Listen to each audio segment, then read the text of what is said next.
Hello, my name is Starla Henderson, and this is Fronterhouse Quilts blog, and we are still working on our bunny for the spring sampler. This is the eye. We're going to do this today. Try and get a little closer so you can see it.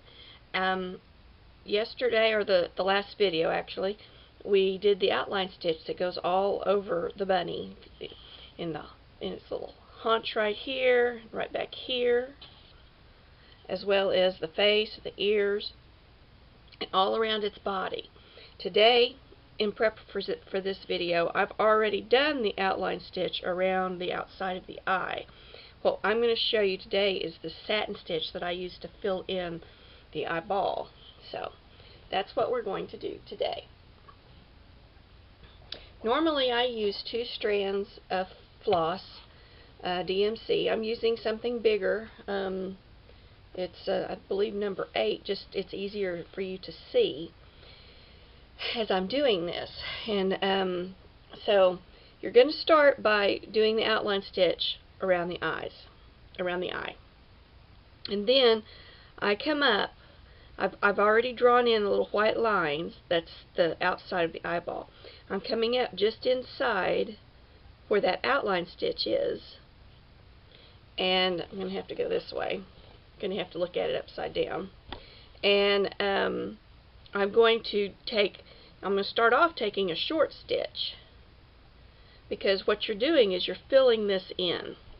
And so if you can see this, I came up right where that outline stitch is, and I'm taking straight up as far as I can go and stay on that stitch, and then I'm going to come back in right next to where I came out on this stitch that I'm working on.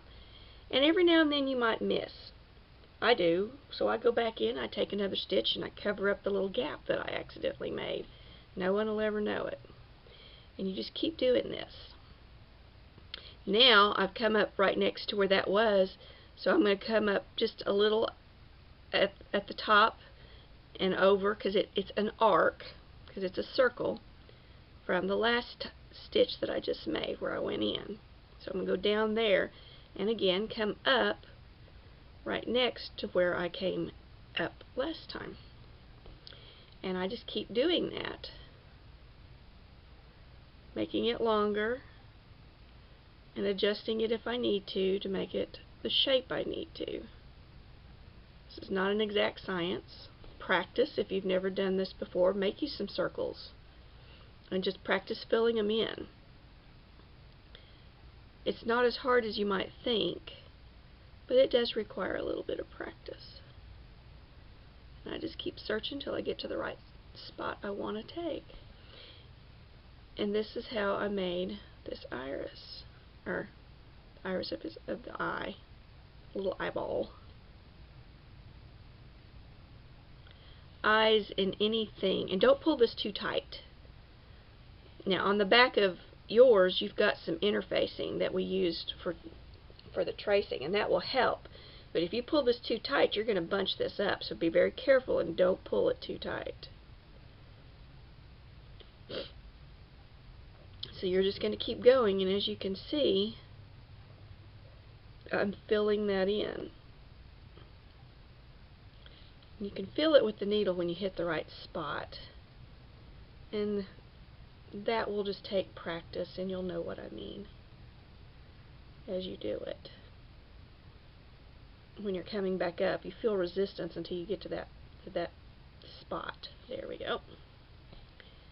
Now I've come up with the arc there, so now I will fill in all the rest of the way across. And you're just going to be putting your needle in and up right next to the last stitch that was made. Going in the same direction and trying to keep your stitches as straight as possible. Again, that takes practice.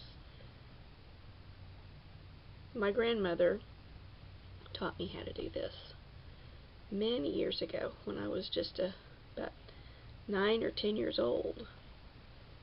She was embroidering a shirt for my aunt. This was in the 70s, and so it was a wild flowery shirt, but it was really pretty. And she showed me how to do this while she was making that shirt.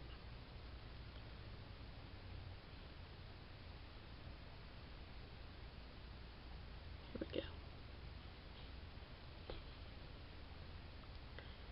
See, it's slowly filling in, and that's how I make solid things like eyeballs by hand like this. And it takes a little bit, and you may end up running out of thread and having to knot off on the back, and you just start back over just like you did before, coming in and out right next to the stitches that you've made.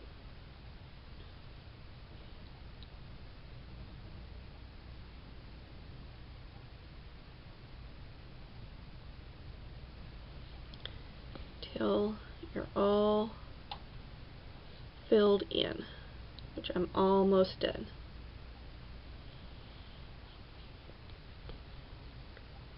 Sorry, as I move this, sometimes I don't realize I'm not in camera. It's hard. Harder than you might think to do this. Now, I'm taking this last stitch, and it may actually be the last one, so instead of coming back up, I'm just going to go straight down and then look at it. As I started to do that, I realized, hey, that may not be right. Okay. Yep, there we go. The eye is done. That's all it took. You're going to go back in, and I usually just go back into these stitches a little bit and make my knot.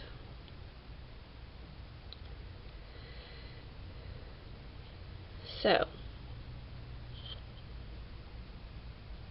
get that done. Don't pull it too tight. Again, you do not want to pull this tight. If you do, you bunch that up and you will not be happy with the way it looks. And that too takes practice, but there we go. There's the eye. Let's turn it around so you can see it from this side. And that's all there was to it. That eye really, really brings out the character in this bunny's face, as eyes do on every face. So this is Starla Henderson with Fronterhouse Quilts blog. This is the satin stitch, and it's how I made the eye of our bunny. Thank you for joining me.